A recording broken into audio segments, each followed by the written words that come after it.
So this is Ozlem. Welcome you all.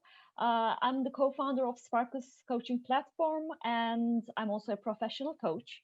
So our main idea that we're going to talk about today is like we have this remote workforce. So how do we scale a culture of coaching while we have everybody remotely working from their homes most of the time?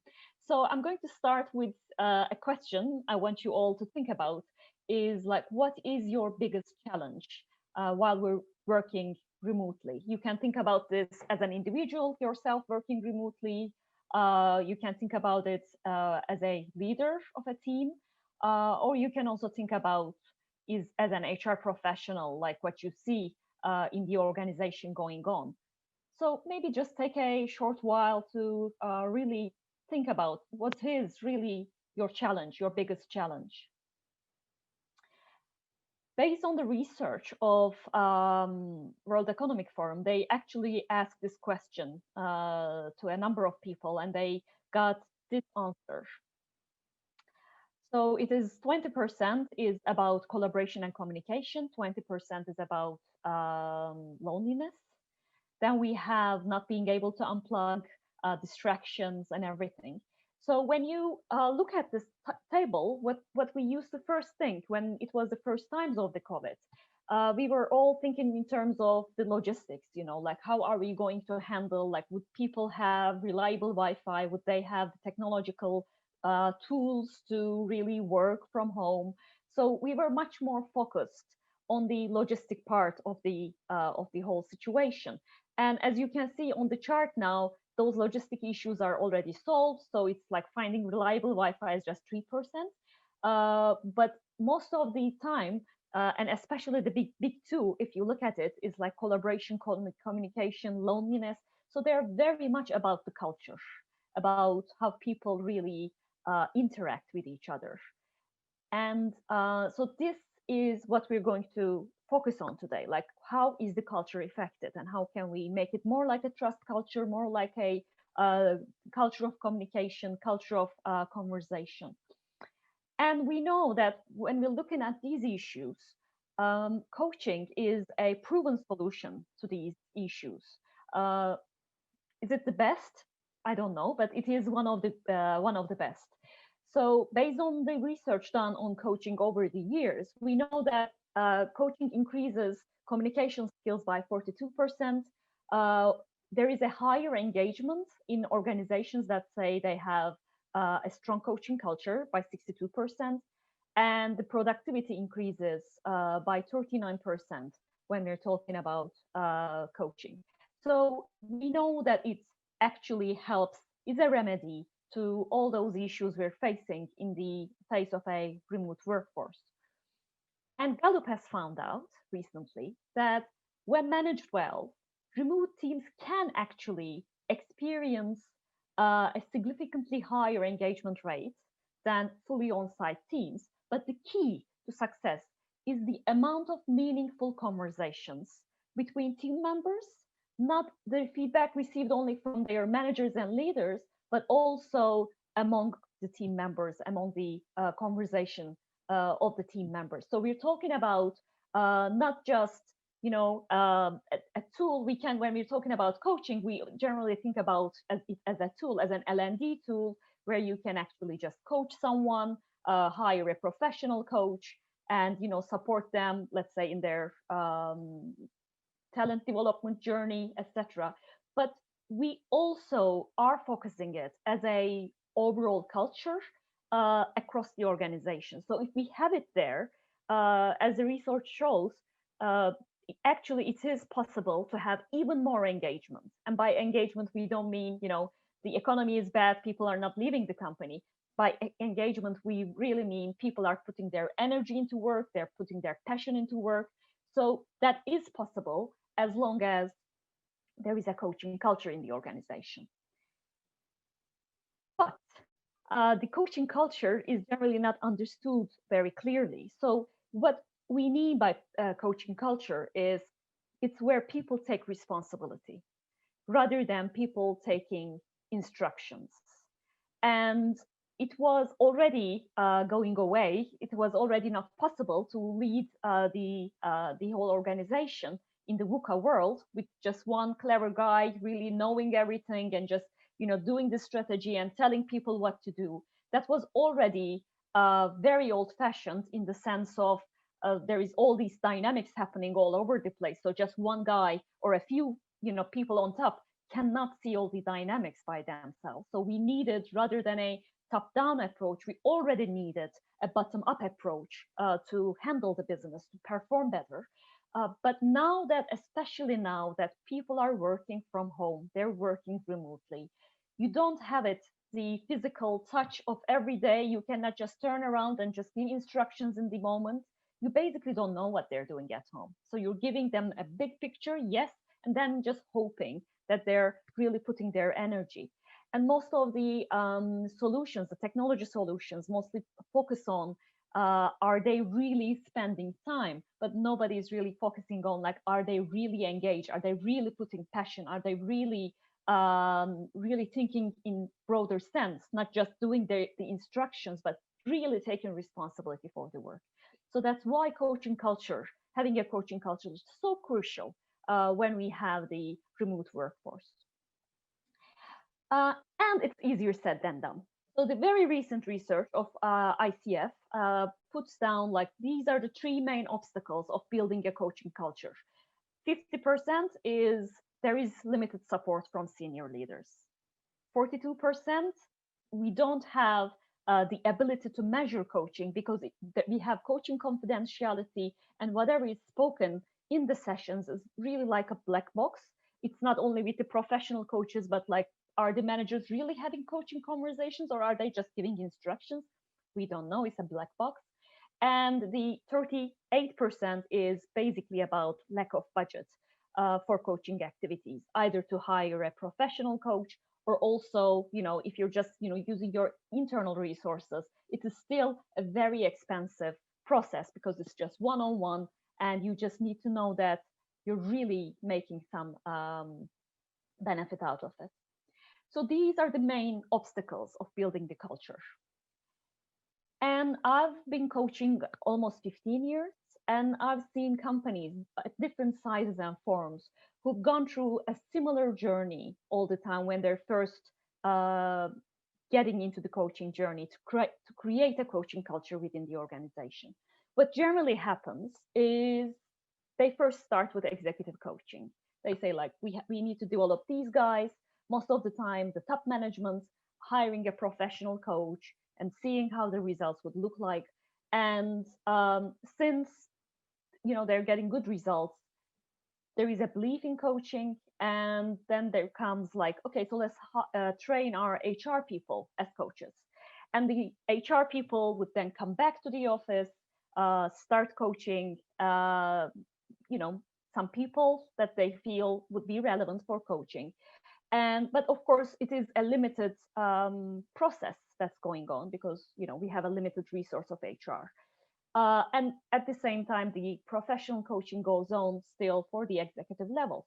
And then there comes a moment saying, like, okay, so this coaching thing is very well, so let's spread it throughout the organization. So let's train our managers to be better coaches. And we just send them to maybe a 2-day training and expect them to become coaches, to coach their people at least. And that's generally where things come to a stop. This is the limit of the coaching culture. Most of the time, organizations say, yeah, we try, but we don't know that if they're having any sessions, if they're really coaching their people. It doesn't reflect on the engagement scores. But what really happens is actually the problem here. They cannot really coach well, obviously. Otherwise, the HR would know it. The problem we have here is twofold. One, these guys, as you can see, who've been asked to be coaches, have never been coached before. So they don't know how it affects someone when you're in a coaching conversation, when somebody asks you the questions and doesn't give you the answer. How does it feel? They don't really get it. And without really receiving it, it's very difficult to give it back. So that's the one level of the problem.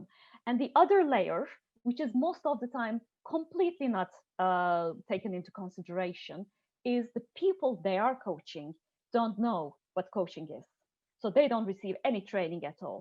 And all of a sudden, their manager, who used to, give them instructions, start asking them questions.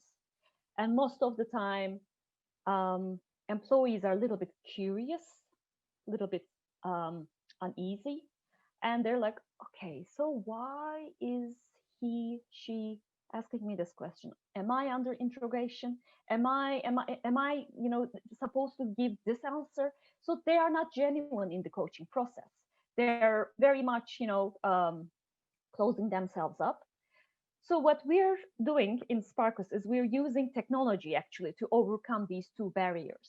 So what we do, we first bring coaching leaders, the managers. We start coaching managers at scale through a digital platform, which I'm going to talk about in a short while.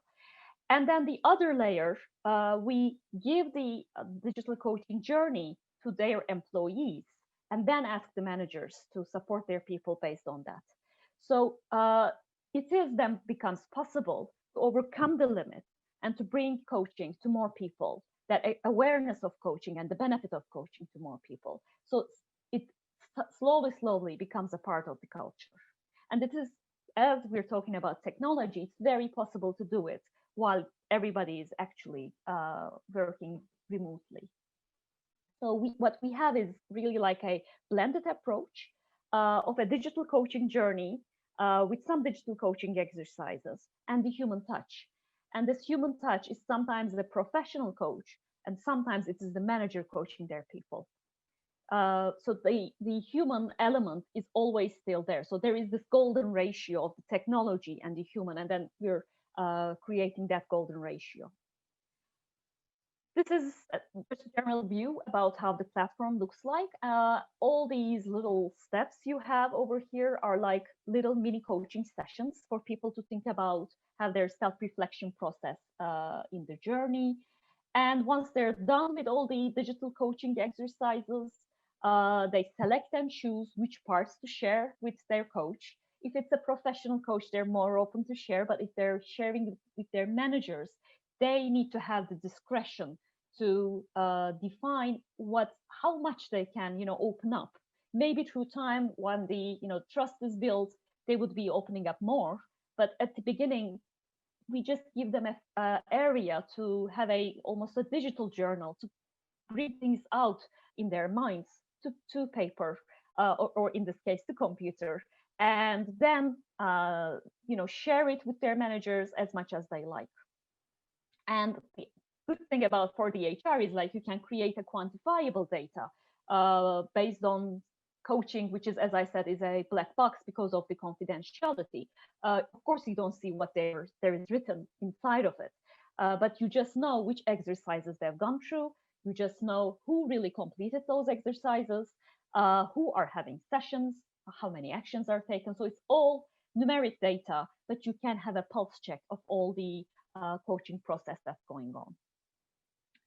So in that case, it is possible to coach 4 times more people, because most of the process, like the introductory process to the coaching, is taken over by the digital platform.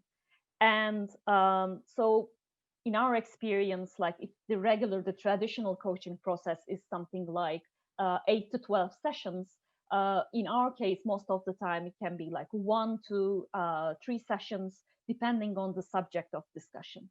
So with the same amount of time, you can coach more people, which brings out the economics of it to spread it, to scale it to more people in the organization. So what we generally do is most organizations already have their executive coaching programs with professional coaches. We don't introduce the platform over there. We introduce it to the level of managers and team members.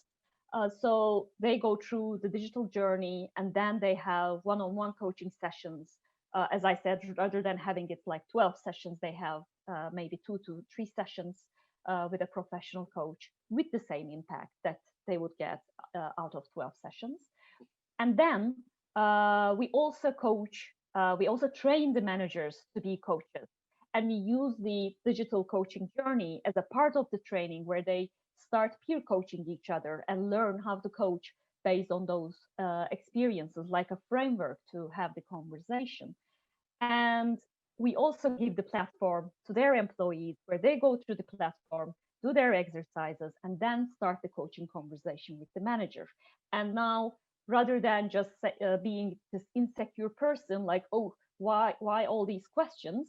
Now that they've invested time of doing a coaching process, when they sit in front of the manager, they have this feeling of like, what will this manager tell me? Well, how will my manager support me? Because I've put out all those thoughts out there, and how would be the response? So they come to the session with curiosity rather than having the tension. We now have a curious, open mind to receive coaching. So that's the later layer that we bring to the conversation. I want to end the conversation with the beautiful saying of Adam Grant that good leaders build products, but great leaders build cultures. And this whole idea about like how we're going to keep the remote workforce really engaged is really very much dependent on the culture. So thank you all. I'm open to receive questions. James, do we have time for the questions?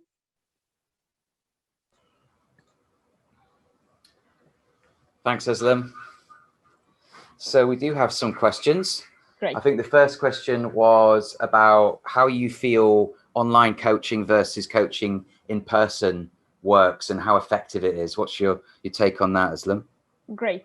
Well, to start it all, I should say that when coaching first was just being established all around the world, the original form that was used in the US was through telephone coaching. So it was not in person at all. So it was already there for a long time. And the digital, I don't say it has, it is good or bad. I just say it is different. We have with the digital more focus most of the time for the people. They can choose the time they're going to have a session. There is most of the time they're in their house, more relaxed in their own space. So it adds another positive layer to it.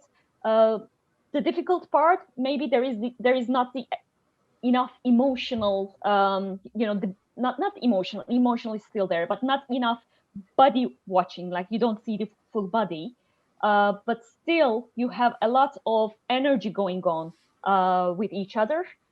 So I would say it is as effective as having a face-to-face coaching, just different, but also has its benefits. So it is something definitely to try on. Yeah, it is a very interesting point, isn't it? I mean, it's a completely different world I think we're living in, Yeah. and it's accelerated and probably will continue to. Yeah. So we're getting lots of questions coming through. So shows how engaged the audience was for this session. Great. How do you encourage coaching if people have concerns about sharing and discussing things with a coach? It can be an issue, can't it? Great topic, really. When we are first starting programs, we first give do a little kickoff, first defining what really coaching is. So the first thing is like they can actually share whatever they like, and it will be confidential. So those have to be there to start with. Most of the time, people have concerns regarding that. And the way that we're giving them the platform and giving them the discretion to share whatever they like. So there is this research done on the mind that says the things that we think, the part of the brain that is triggered when we think something versus the part of the brain that is triggered when we express it, either written or verbally, is totally different. So we gave them the platform to at least express it, and it is their own confidential area. So it just gives them the opportunity to start speaking about it, using their mind differently without having the social censorship, let's say. So that is an encouragement to start with. But they can have uh, the moment to share like, this is too personal, I don't want to share it with my manager or whoever is coaching me, so they can just take it out. But they once it expressed it, helps them easier into the process. And at one point, when they trust not only the person but also the coaching process, they can then start sharing much more openly. Yeah, one of the things, a consistent theme I think across the 2 days so far has been around people thinking about how they develop, build, retain culture within an organization. When you have this remote working, you have obviously this hybrid maybe working into the future. Really great question from one of the audience members about what the key ingredients, Ozlem, to developing and scaling an inclusive culture that values mentoring and coaching, but within a genuinely flat structure. And is this any different applying this in a hierarchical structure? Oh, definitely. Great question.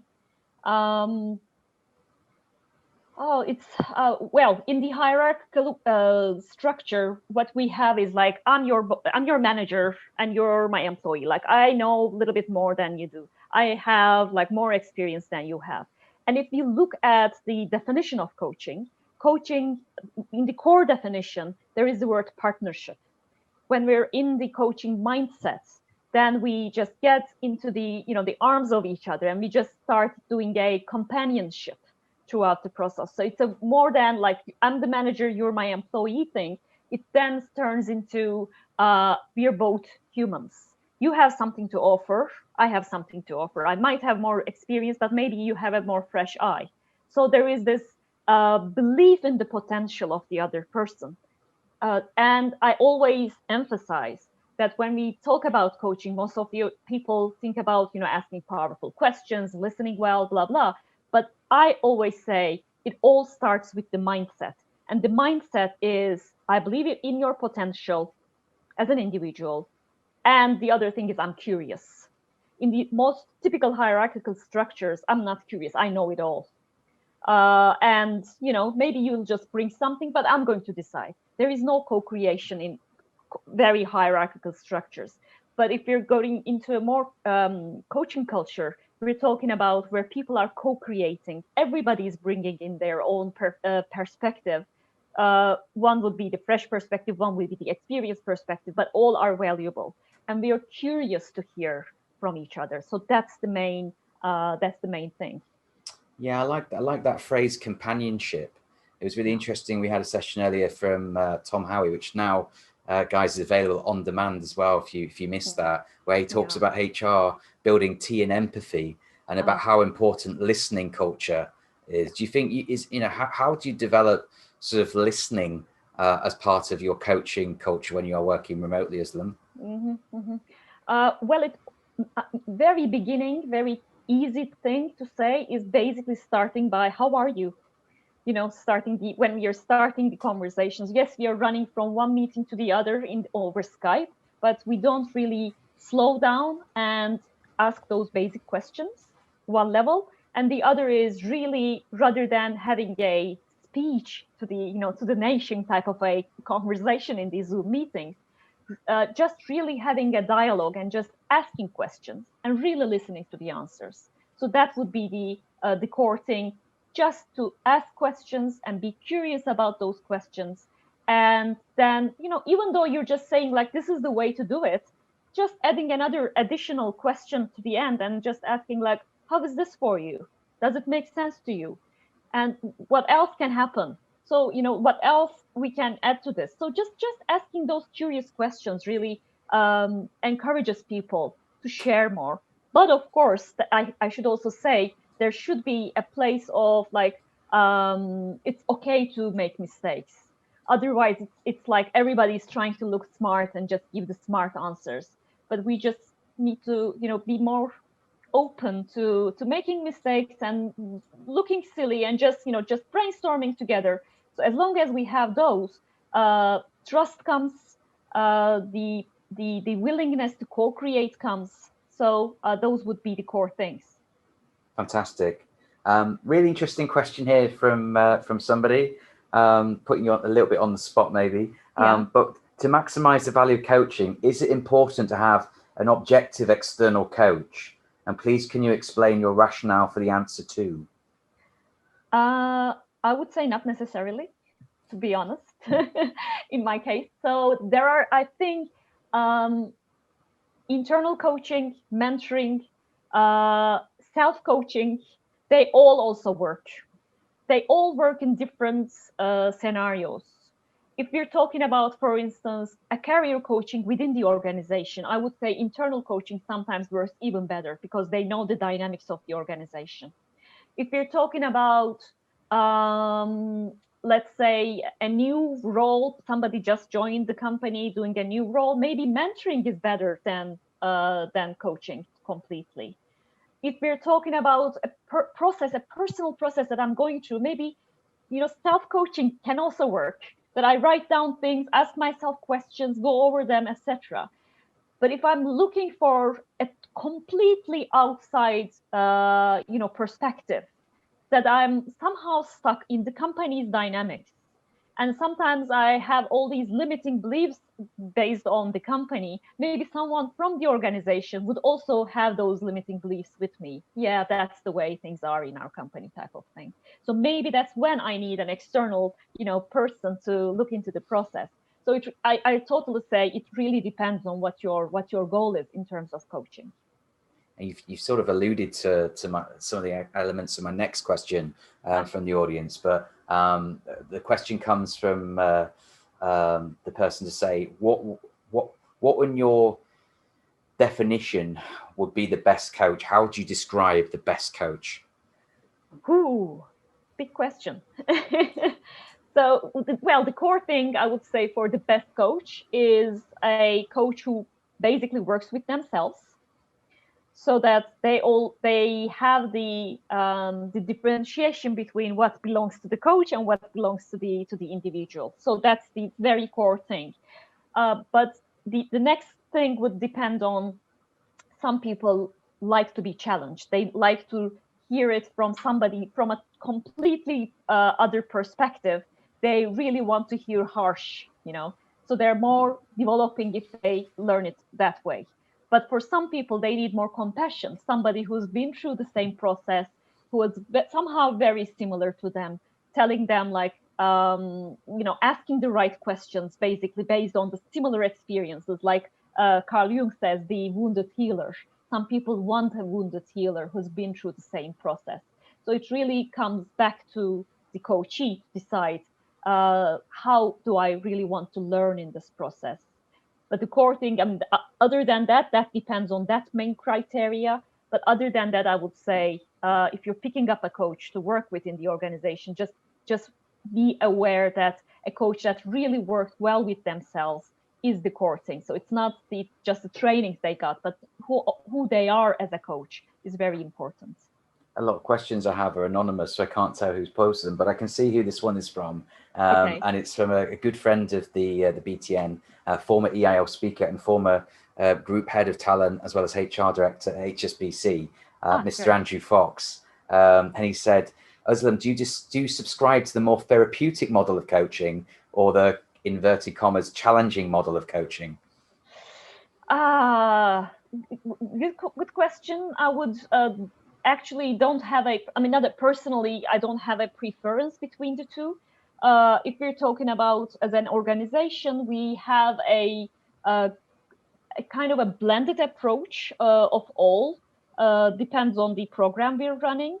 Sometimes if we're talking about a leadership program, leadership development, elements of transformation has to be there. If we're talking about more like like the business goals type of an issue, we're not mostly more transactional. So the team actually defines that. And I don't think it is like one is better than the other, but I think it has to be somehow related to what the individual wants. So the main thing is really not about the coach; it's about how the coachee learns. It's totally about their agenda, about their development goals, and again, as I said, how they learn. Some people want to go deep. Some people learn by just some new transactional goals they're facing. So we tend to have a sense of who the person is, and then direct our questions in the way that would create most change for that person. I think if it's okay, I'm just going to squeeze one final question before we go to our do break. It's because I'm enjoying this conversation so much. I always enjoy talking to Ozlem. Same here. When is coaching and when is mentoring more effective? Good, great question. So I always say coaching has two main elements. One is exploration, the other is action. And when we're talking about mentoring, there are still those two words, but we also add experience sharing. So if you're talking about a case where this person really needs to learn about somebody who's been through that road. For instance, if we're talking about a new manager who would learn it better than another manager in the organization who's been through that same road before, then I would say mentoring would work better. If you're talking about a technical development, like people learning how to do something technically, mentoring would work better. But if you're talking about deep behavioral change, then I would say coaching works better because we are all in our own personal journey. So another's perspective, another's experience can be, yes, beneficial, but I can also read it in, let's say, in a biography or something, or I can just look around and observe from other people. But if I need to change something deeper inside of me, then I would say coaching would work better for me because then I would just create my own experiences, let's say. Ozlem, thank you so much. You've been fantastic. And guys, if you get the chance to have a look at Sparkus and the digital coaching platform they've created, it's amazing. And obviously with remote working, digital learning, I think, is accelerating as a topic within industry. Please do go and have a look at them.